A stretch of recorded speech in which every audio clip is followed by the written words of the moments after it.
What's up, guys? Coming to you today with Week 3 college football action on a packed Saturday of NCAA football here on September 13th. We're going to cover a bunch of the biggest games of the day. I'll give you my favorite picks on each one of them. We've got a great video for you here today. Slam that like button and subscribe to the channel to make sure you keep seeing these videos every day, and let us know what you're thinking in the comments. I personally read and answer every comment I get. Check the pinned comment throughout the day to see our favorite picks, and you should definitely check back a couple of times throughout the day to see if there are any changes with injury news coming out and personnel changes coming in at the last second. Now, in terms of our results there last week in the college football streets, it was a little bit of a mixed bag there in week 2. Got off to a rough start with Duke. That was a loss. Virginia +3. That was a loss as well. A push there on the UConn game, but won 3 straight to end the day. We cashed Pittsburgh -21.5.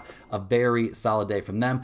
Maybe a little bit lucky to cash Kentucky there at +10, but we'll definitely take the win. And Oregon absolutely laid the wood in that one, covering that 27.5 without too much trouble. So a nice little 3-game winning streak there. Let's hope we can build on that coming into this week. A very exciting week 3 out there. Tons of action across the board. Let's go ahead and dive in. And right off the bat here, guys, we're looking at number 12 Clemson going on the road to take on the Georgia Tech Yellow Jackets. Clemson comes into this game fresh off a fairly competitive win there over the Troy Trojans. Now, I'm not really saying anything bad about how Clemson played in that game necessarily. They do come away with a 27-16 win, and Troy's not a complete pushover. We saw Klubnik get a little bit back on track through a couple touchdown passes, nearly 200 yards. Was picked off once, though, and didn't do anything crazy with his legs. The running game, though, Adam Randall looked nuts. 21 carries, 112 yards, and a touchdown. Very good stuff there. We saw, the receiving game, the wide receiver core looking much, much better.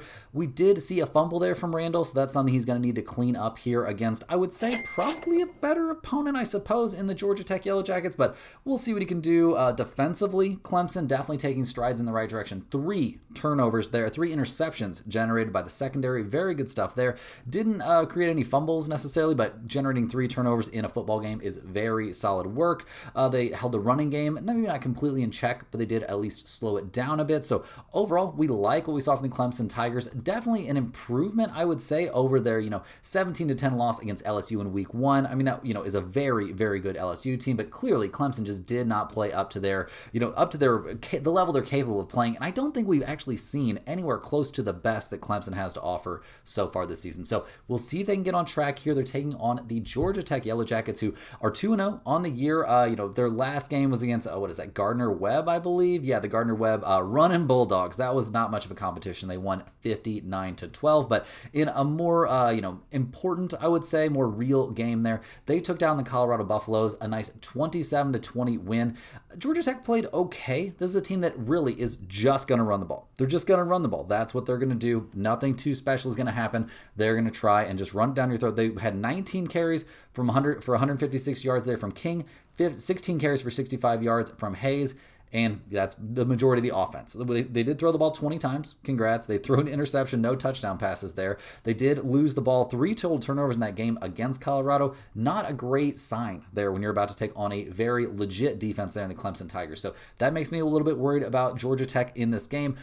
In terms of their defense, they did an okay job against the pass, a pretty poor job against the run, though, in that game. And yeah, that makes me a little concerned. I mean, through their first 2 games, obviously you can't take too much from these season-long numbers, but I do think they're going to have a little bit of a hard time stopping the offense in general there at Clemson. So looking at the numbers for this game, guys, we see Georgia Tech's getting 3 points at home. We've got a total of 54 in this game. Clemson is 0-2 against the spread this year. Georgia Tech's 2-0 against the spread, so congrats on that.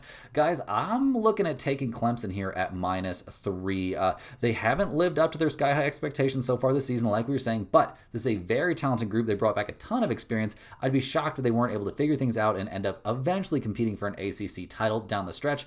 We're getting a discount on Clemson in this one. The spread started out at -6.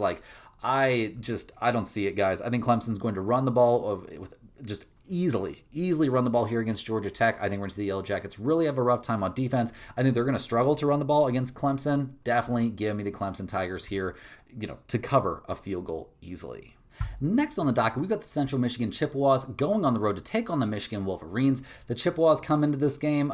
They weren't having a great time there last week. They were victimized there by the Pitt Panthers, a team that we backed last week with a pretty happy amount of success as the Panthers won 45-17. Central Michigan did not have a great time. They ended up having 3 different guys throwing passes in that game. Not something you really want to see. 2 games into the season, you still have no idea who your starting quarterback is going to be, and you've got 3 different options. That's not great. The running game didn't work out. Not like they could give it that much of a shot when they were down so big early, but they fumbled the ball away once. I mean, it was a pretty rough showing. They had no answers for the Pitt offense at all. Couldn't stop the run when Pitt wanted to run it, and certainly couldn't stop the pass, giving up 4 passing touchdowns and 304 yards through the air. So a very, very rough day there for a Central Michigan team that doesn't really come into this season with a whole lot of expectation. Cool, you won at San Jose State 16-14 in week 1. I'm not going to really throw you a parade for that. So we'll see what they can do going on the road to play the Michigan Wolverines in this one. Number 23 Michigan is 1-1 on the season. They won in week 1, a nice 34-17 win there over UNM, but they lost at number 18 Oklahoma last week. That is a rough place to play. And we saw some things that we liked for Michigan in that game, if I'm being completely honest. I mean, obviously they do take the loss there. Underwood was underperforming. There's no doubt about that. But the running game, guys, Justice Hayes was nuts. 125 yards on 19 carries, snapped off a 75-yard scamper. That's all very, very good news. They had 0 turnovers in this game, and while the defense did struggle, they had a hard time slowing down the Oklahoma running attack, a little bit of trouble against the passing attack as well. They did generate a couple of turnovers that helped them stay in the game. I think they're going to have a much, much easier time here against the Central Michigan Chippewas team. And against an in-state rival, the Wolverines are looking to, prove a little bit of a point here. Now, looking at the numbers, the Wolverines are minus 27.5. We've got a total of 42.5 in this game. Central Michigan, 1-1 against the spread this year. Michigan is 0-2 against the spread this season. Guys, I will certainly take Michigan here, minus 27.5. They, pretty competitive on the road against a very good Oklahoma team last week. I think they're going to get better and better here on a weekly basis as they figure things out. They're very talented, but still have a true freshman quarterback here who's going to need time to settle in. I think he's going to have a very good time in here. Central Michigan could be a little bit fatigued. They've played all over the country here in recent weeks with games at San Jose State and at Pittsburgh, so that's a lot of travel time. I think they're going to be a bit tired here. I think Michigan's going to be on a mission to prove that they are a much better team than they showed early on in the season, so definitely give me the Michigan Wolverines here to get the blowout winning cover. 27.5 is a lot of points. I don't think that's going to be a problem at all. Hey guys, hopping here with a quick shout out to the sponsor of today and every day's video, and that is stumpthespread.com. Click the link in the description to go over there and see the top confidence picks from our entire team of experienced cappers. Right now, our premium members are getting daily MLB and UFC picks with NFL and college football coming in hot. Lots of college football, lots of football action in general there, even on the NFL side. Coming up this weekend, we're going to see a ton of action out there. So definitely get over there to Stump the Spread and check that out. At stumpthespread.com, you'll be able to see exclusive free picks that are only posted there in the free section, our free to use bet size calculator, and that's where you go to find our premium top confidence picks, which might not usually will not always match what you see here in the video, as I'm not the premium MLB, NFL, NCAA football, or UFC handicapper. Over there at Stump the Spread, we have experts covering each one of those sports. Each guy has at least a decade or more of experience. Tons and tons of work going into those plays every single day.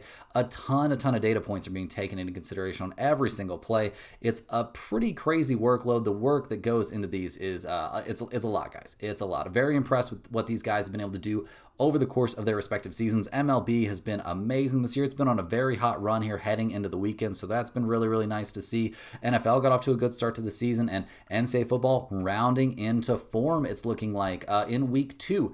End up going 4-4 overall, so not ideal, but did cash the free email pick, or the free pick that went in the free picks section over there at Stump the Spread. So if you count that, it was 5-4. Hit James Madison there, plus 14.5, a nice 1-unit winner there. Michigan State did not come through. West Virginia did not come through. Unfortunately, that was a big loss. Kennesaw State couldn't keep things at close, but Mizzou came through, covering that 6.5 comfortably. Oregon State let us down, but Baylor at plus 3. That was a thriller of a game. They end up coming out on top in overtime, and Vanderbilt came through comfortably as well. So definitely looking to show some improvement here in week 3, and I think that improvement is definitely right there on the horizon. But it's not just college football in there, guys. Like I was saying, it's college football, NFL, UFC, and tons of MLB picks every single day. So definitely definitely check out the premium section over there if you're interested. But you got to click that link in the description to get over there to stumpthespread.com and get on that free email newsletter. It's a fantastic resource. Every single day you'll get an email with at least one free pick, oftentimes two, information on niche sports betting like golf, NASCAR, tennis, all kinds of good stuff like that. It's just an excellent resource. Updates on our results, updates on like all kinds of good stuff, updates on sales, good stuff like that, and parlays are also included in those emails. I know a lot of you guys can't stay away from the parlays. I don't blame you too much. They are fun, and parlays get thrown in those emails very often. So definitely want to get in there, check on that. It's very easy. All I need is your name and your email address, and you will be set to get on that email newsletter list. So definitely check that out. And also, if you're a huge fan of what you're seeing from us here every single day, click that little join button right below the video to sign up for a YouTube channel membership. YouTube channel members get early access to all of our videos, get their name on screen in every single video, but more importantly, you get access to our members only giveaways. We give away a Stump the Spread hoodie here every single week. We give one away. We just put every channel member's name on a big wheel. We spin that wheel live in the video, and you get to see if you happen to be the lucky winner. Also, hopefully we'll have hoodies for sale soon. Hopefully that will happen. But regardless, that's a great way to win one for free, mailed straight to your address. But guys, we've got a ton more NCAA football action to cover in this video. So let's go ahead and dive back in. Right now, we're going to be looking at the UConn Huskies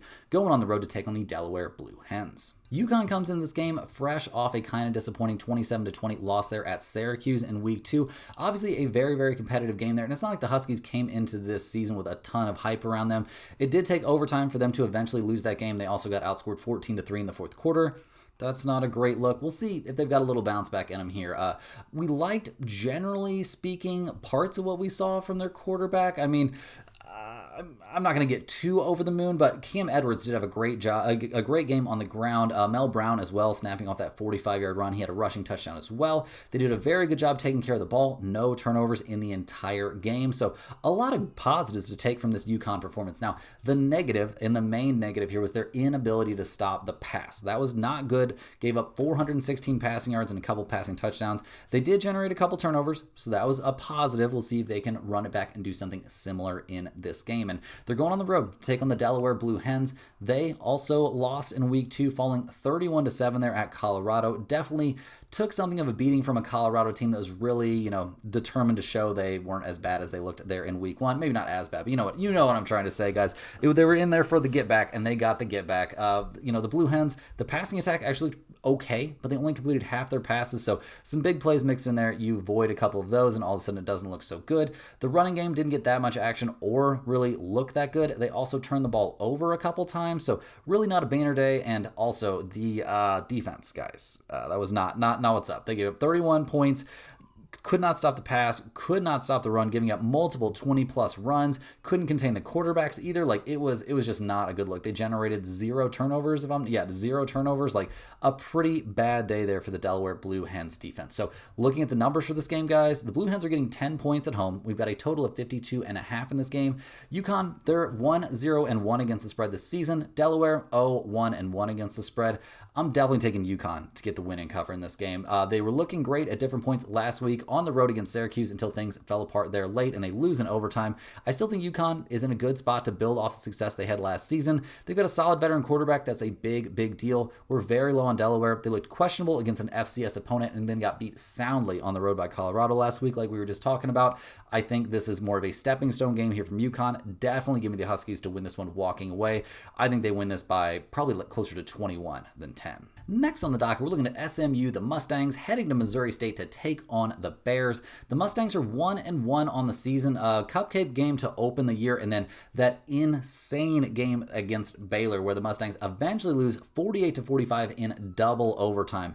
That was a thriller. Probably the craziest game of week 2, I would say, kind of without a doubt. Obviously, the stats from this game are going to look a little bit inflated, but they were pretty nuts. Kevin Jennings there for the Mustangs, a pretty good day under center, 16 of 22, almost 300 passing yards, 3 touchdowns, 1 interception. TJ Harden looked very good running the ball, 115 yards on 19 carries and 3 touchdowns. So a lot of good stuff. They limited turnovers to just that one, but they do eventually come up a little bit short there in the clutch. So we'll see what they're able to do in this one. The defense was very troubling. Couldn't stop the run, couldn't stop the pass, generated a couple turnovers. That's what kept them in the game. But Yeah, it especially down the stretch did not look like a very good defensive unit overall. So we'll see. Definitely a big step down in competition here as they head to Springfield, Missouri, to take on these Missouri State Bears. They are now 1-1 in their first season as like legitimate college football team. Didn't look that legit in week 1, losing 73-13 at USC. But in week 2, they got their first real win, guys, taking down the Marshall Thundering Herd 21-20 there on the road. We liked what we saw from Jacob Clark under center. Actually liked it quite a bit. That was very good work by him. The defense really held the passing game of Marshall in check. Missouri State was able to run the ball, kind of not too impressive of numbers necessarily, but enough to get the job done for sure. The defense is where I was really impressed there with the Bears. They did give up some to the run, which could be a concern coming into this game, but the way they dominated in the secondary, that was very, very nice. Generated a turnover in the game, also very, very good. The Bears scored in 3 out of 4 quarters, so that was all very, very positive stuff. Really a big step in the right direction for the Missouri State Bears in that game. So looking at the numbers for this game, guys, the Bears are plus 28.5 in their first ever home game, and they are 61, and we've got a total of 61.5 in this game. The Mustangs, they're 0-2 against the spread this year. Missouri State's 1-1 against the spread. Guys, this might feel a little bit sketchy, but I'm taking Missouri State here at plus 28.5. They beat the spread by a considerable amount last week on the road against Marshall. They might be better than what Vegas thinks. They looked really strong on offense against Marshall, putting up 504 yards of offense while giving up only 274 yards in that 1-point win. There should be some hype for Missouri State heading into their opening FBS home game. With this spread shifting from plus 27 to now over 4 touchdowns, that's a big deal. The Bears look to have decent value in a spot where they should be primed to perform. SMU might be a little bit of a look ahead spot here with TCU looming next week, and the Mustangs got to be a little bit down on themselves after losing last week, which that could be motivational, but I don't think they're going to be that locked in here against a Missouri State team that they know they're going to win this game. So definitely like the Missouri State Bears here, getting 20.5 points. I think it's a pretty good spot. Rolling right along here, guys, we have the Pittsburgh Panthers heading to West Virginia to take on the Volunteers. The Pittsburgh Panthers 2-0 on the year, a blowout win against Duquesne, and then a blowout win there against Central Michigan. Very good stuff from the Panthers, a team we were definitely pretty high on coming into this year, expecting some big things from this squad, and they have not disappointed in the early goings. Eli Holstein had a great week last week, 21 of 28, over 300 yards passing. He did get picked off once, but 4 touchdowns kind of softens the impact of that. The Panthers didn't try to run the ball that aggressively, but when they did put it on the ground, it looked pretty good. I don't really have a lot of bad things to say about the Panthers. Even through 2 weeks, they've looked very, very locked into the season.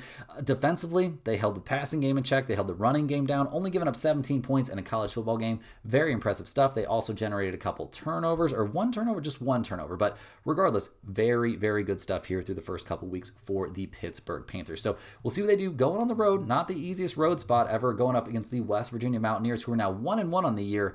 They blew out Robert Morris in week 1, of course, in a walkover game, but then went to Ohio, not to play Ohio State, but to play the Ohio Bobcats, and they lost that game 17-10. Not a good look there. Nico didn't look amazing under center, got picked off once, only 178 passing yards. The running game didn't really get going at all. If you take out that 132-yard run, just truly atrocious running game there for West Virginia. Not a lot of positives for them to take from this game, to be honest. I guess they only turned the ball over once. Is that a good thing? They forced 3 turnovers there, 3 interceptions, but not enough to get the win there. They gave up a lot to the pass besides those interceptions. Could not stop the run. Definitely a huge concern in this game, and they're playing a much more talented team this time around, so that's a bit concerning. I just struggle to find a lot of positives for West Virginia through the first couple weeks of this season. So looking at the numbers for this game, the Volunteers are getting 7 points at home. We've got a total of 58 in this game. The Panthers, guys, are 2-0 against the spread this season. West Virginia's 1-1 against the spread. I'll definitely take Pitt -7 in this one. We really like them coming into the year, especially considering the talent they returned at quarterback and running back. The Panthers looked strong at home last week in their convincing win over Central Michigan. Pretty low on West Virginia after what they did last week. Couldn't get anything going on offense, losing against Ohio. That's a pretty bad look. I will definitely take the Pitt Panthers here at -7. Anything less than -10, to be honest, I think they're in pretty good shape. Next on the docket, guys, we're looking at the Oregon State Beavers going on the road to take on number 21 Texas Tech. Oregon State, they're 0-2 on the year, haven't gotten off to the hottest start, really had a lot of trouble against Cal, then followed that up with a 36-27 loss against Fresno State. Not the way you want to start your year, obviously. They couldn't get a whole lot going in the right direction. They did score 27 points. That's not nothing. Malik Murphy, 31-48, 371 yards, 4 touchdowns, but was also picked off a couple times. Those are pretty big mistakes. They also had the running game working. I mean, Hankerson, 25 carries, 136 yards, but didn't find the end zone. Just some kind of costly mistakes, and you can't make those kind of mistakes against a semi-decent team. I mean, you're going to lose the turnover battle. Like, you're going to be in really bad shape in a football game, and that really did come back to bite them. Defensively, they had no answers for the run. A big concern coming into this game, but also, weren't able to shut down a very run-happy, passing attack there against Fresno State. So not a lot of great stuff do I have to say right now about the Oregon State Beavers. Haven't started their season off well. Now, their opponents in this game, Texas Tech, they've gotten off to a flying start to the year, absolutely obliterating 2 walkover opponents, blowing out UAPB, and then Kent State last week was victimized 62-14. That game never really in doubt. Texas Tech was up 21-0 in the first quarter. They were up 48-0 in the first half. Bonkers level stuff. We saw Texas Tech giving everybody a chance there under center. Loved what we saw there from Morton, obviously. 258 yards and 3 passing touchdowns. Adam Hill had 127 yards on 16 carries, with the longest carry being 36 yards, showing he was just, making yards every single time. He did have that fumble. That's not a good look. You can't be doing that against anybody. You really can't be fumbling against these bad teams, because the good teams, they're going to be getting after it a little bit harder. But the defense was also dominant, shut down the pass, shut down the run, only allowing 14 points in the game, generating 2 turnovers. Very, very good stuff there from Texas Tech. And they get to play at home again in this one, so no travel considerations. Oregon State, guys, they're 0-2 against the spread. Texas Tech is 2-0 against the spread. The Red Raiders are 23.5 point favorites in this game. We've got a total of 61.5. Guys, I'm definitely taking Texas Tech here minus 23.5. I don't know what's going on here. Oregon State been one of the larger disappointments there in the FBS. 0-2 with home losses against Cal and Fresno State. Those are mid-tier FBS teams at the absolute best. We're very high on Texas Tech. Love the additions this program made in the offseason through the transfer portal. With how inconsistent Oregon State has looked offensively, I think Texas Tech has more than enough offensive firepower to outpace the Beavers in significant fashion, and that's if the Red Raiders don't absolutely dominate them defensively like they've done through the first couple weeks. So definitely give me Texas Tech here at minus 23.5. This is definitely a pinned comment play. We're rolling along here, guys. We're looking at number 14, Iowa State. The Cyclones are heading to Arkansas to take on the Arkansas State Red Wolves. The Cyclones, 3-0 to start the year, one of those teams that's played 3 games already this season. Got off to a fantastic start to their year, getting that 24-21 win against number 17 Kansas State. Blew out South Dakota, and then got the very close 16-13 win there against Iowa. You know those games are going to be close, and this one surely was. Big rivalry situation, and the Cyclones do come away with the win. They didn't get that much going in the passing game, only 134 yards and a touchdown through the air, but no interceptions. The running attack was working pretty well, not like dominant numbers, but obviously in a very low-scoring defensive battle, you're not going to see any cartoonish numbers. They did have a turnover in this game. That was a big problem, but they generated a turnover and had a chance for another one, so you can't fault them too bad. The secondary played great. The defense really played amazing in this game to make up for the offense not looking that hot in this one, but yeah, the Iowa Hawkeyes, they're a real football team, guys. They are not a pushover at all, so we'll see what they're able to do, what the Iowa State Cyclones are able to do in this matchup here, heading to Arkansas State to take on the Red Wolves, who are 1-1 on the year. They did get blown out in their in-state against their in-state, I guess, rivals, if you want to call them that, Arkansas, losing 56-14 after beating SEMO to start the year. But in their game against the Razorbacks, it was pretty bleak. They were down 28-7 in the first quarter. They couldn't get anything going through the air. Completed 21 passes for 125 yards. That's not getting down the field, really.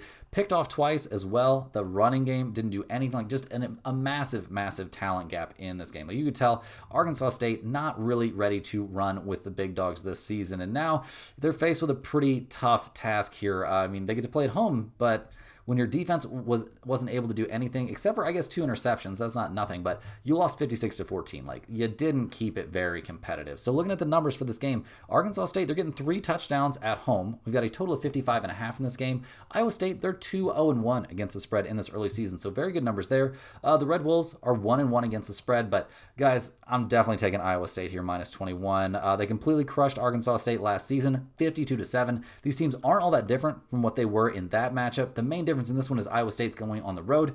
Arkansas State does not have that strong of a home field advantage, guys. Really not that much to be taken into consideration here. I think Iowa State is going to get the blowout win in this one. I think they win this game by closer to 30 than closer to 21, and I don't think Arkansas State really has a way to stop them at all, especially given what we saw them do last week against Arkansas. Speaking of in-state kind of rivalry games, we're looking at our next one on the slate, and that's the Ohio Bobcats going on the road to take on number 1 Ohio State.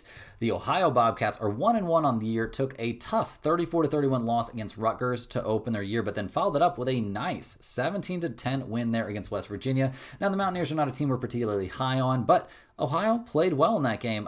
We did see Navarro get picked off 3 times, something he's definitely got to clean up in this one, but he had a touchdown pass and nearly 250 yards passing. The running game was really where he was shining, guys. 18 carries for 87 yards there.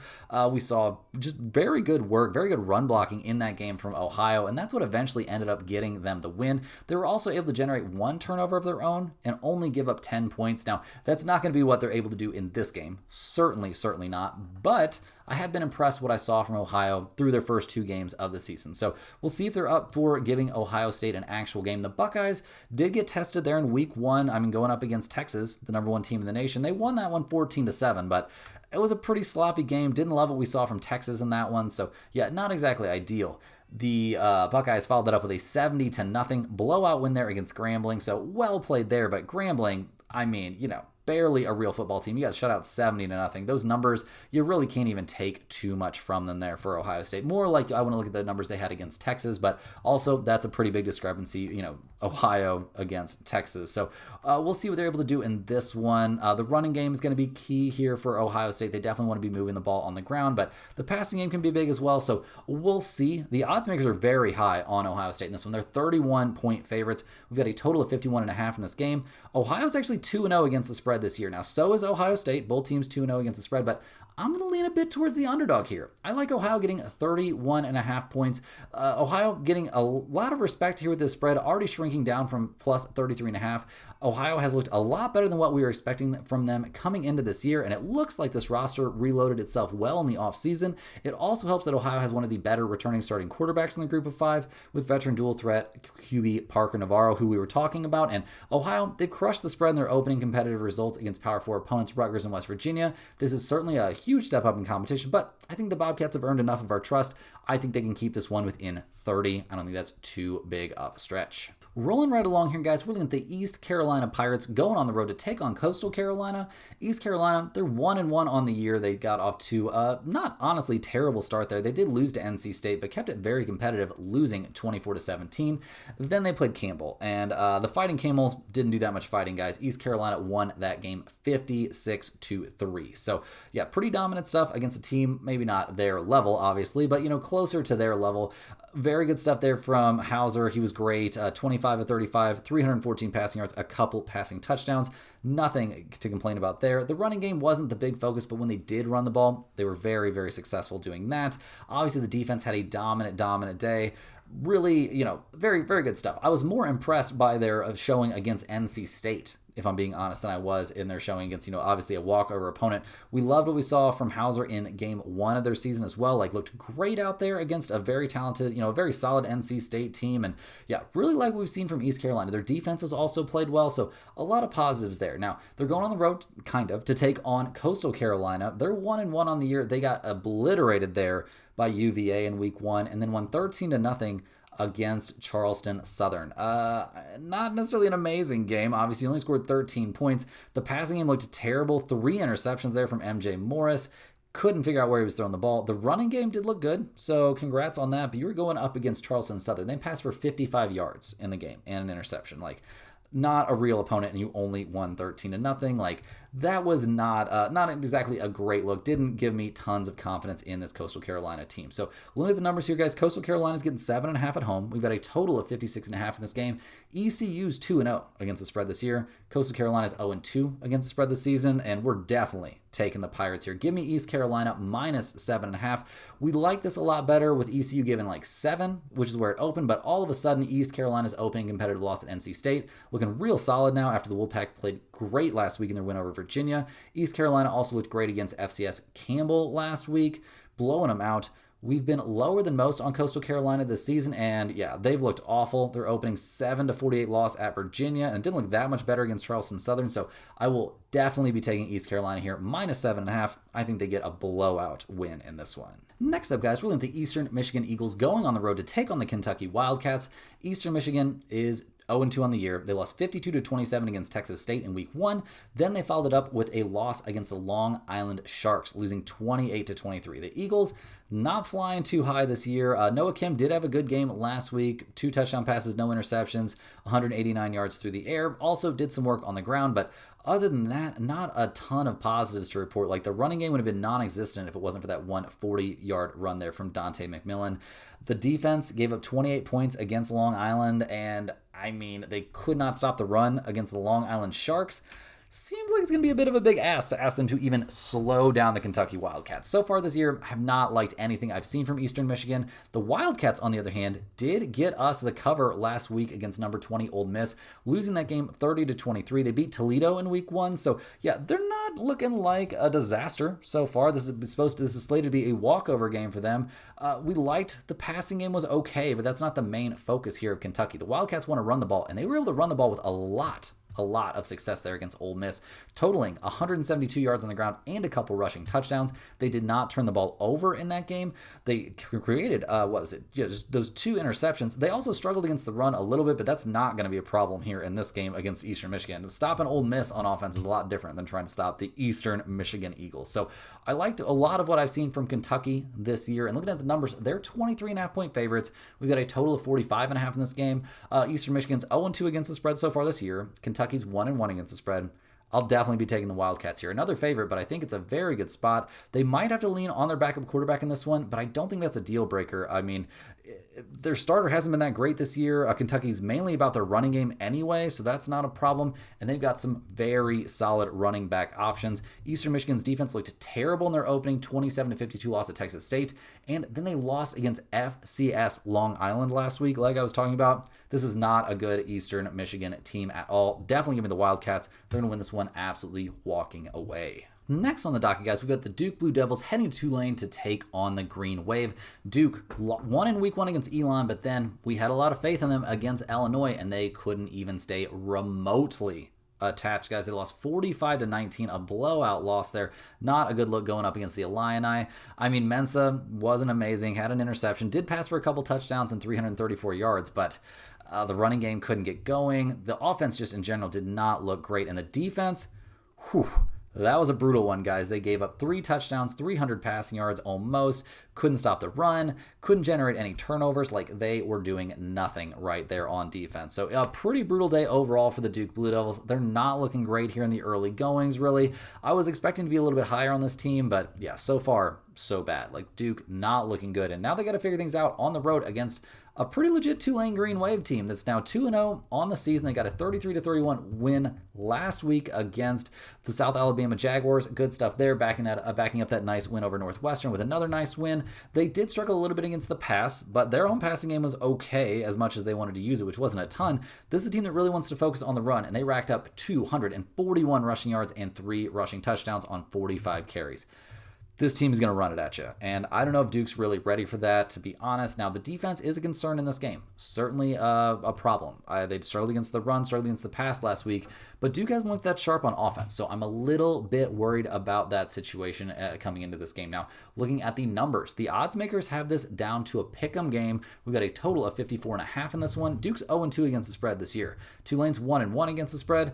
I'll take Tulane in this one. It's a revenge game for Tulane as they try and beat their former quarterback who transferred to Duke in the offseason. They looked great at home in their opener against Northwestern and probably need a win like this on their resume if they're going to have a shot at the playoff at all. I expect a lot more from Duke. I expected a lot more from Duke last week, like I was saying, and struggling at home against Illinois, not a great look. I think the Blue Devils are going to be a pretty big disappointment this year, and going on the road in this spot, I'll take the Tulane Green Wave. I think they've got a very good chance to win this game. Last but not least here, guys, we're looking at the Minnesota Golden Gophers heading to Cal to take on the Golden Bears. Now, the Golden Gophers, 2-0 to start their year, a win over Buffalo, a win 66-0 win over the Northwestern State Demons. So not exactly a team that's been tested too much here in Minnesota, but in these kind of non-test-like games, they've looked excellent. The passing games looked right on there on point, very, very good, regardless of who's under center. The running game has looked excellent as well. Grant Washington putting up 126 yards on 20 carries last week.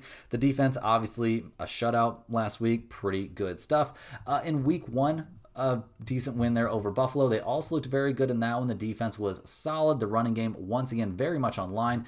Drake Lindsey passed the ball well in that game too, although he was picked off once. But regardless, Minnesota's looked very, very good here in the early going, so I'm expecting pretty good stuff from them here moving forward. Now, their opponent in this game, the Golden Bears, they're 2-0 to start the year as well. A 34-15 win there against Oregon State, and then, blowing out Texas Southern 35-3 last week. That was pretty much a foregone conclusion kind of game, but yeah, their win in week 1 against the Oregon State Beavers, not too bad. Liked what we saw there in the passing game. Obviously, the running game looked good. Defensively, they did struggle a little bit against the pass, but did a good job bottling up the running game in general and did create a couple turnovers. So a very good look when you win that turnover game 2-0. You're going to be in a really good spot to win a football game if you're not turning the ball over. So liked a lot of what we've seen from California so far this year, but they haven't really been tested too much. And looking at the numbers for this game, guys, we see the Golden Bears, they're getting a 1.5 here at home. We've got a total of 42.5 in this game. Both teams are 1-1 against the spread this season. I'll be back in Minnesota at -1.5. We weren't all that high on Minnesota coming into the year, but with what we've seen from them through the first 2 weeks, the Golden Gophers have been winning us over. They've been downright oppressive there on defense, first in the nation in yards allowed. I mean, one of these results was against an FCS opponent, so let's not get too carried away, but they have looked really, really good there on defense. Cal has looked better than expected so far this year, but I think Minnesota's defense is going to be the difference maker in this game. I'll definitely take the Golden Gophers over the Golden Bears here in our last game of the day. Guys, that's all the games we have here for today. Hit that like button for good luck on all of your bets and subscribe to the channel if you're new around here. Let me know in the comments any questions you have on today's slate. I'm more than happy to get back to you. I appreciate everyone watching these videos. Make sure you're clicking the link in the description to get over there to stumpthespread.com. Get on that free email list. It's a fantastic resource every single day. When you're looking at what bets you're interested in, definitely want to have that email up there on the side. You can see what our guys are seeing every single day, and it's absolutely free. Also, check out the red hot premium picks over there at stumpthespread.com. I'm expecting, with more data being available for these NCAA picks, a big next few weeks there on the college football side. And obviously, NFL's gotten off to a good start. Tons of action there. And as always, MLB has been chugging right along, looking like we're on a nice little hot streak here heading into this weekend. So expecting good stuff across the board there. Definitely click the link in the description, check it out, and we'll see you guys right back here tomorrow for a full slate of NFL action here. And like I say on every video, guys, we'll see you right back here, same time, same place, for more sports betting action.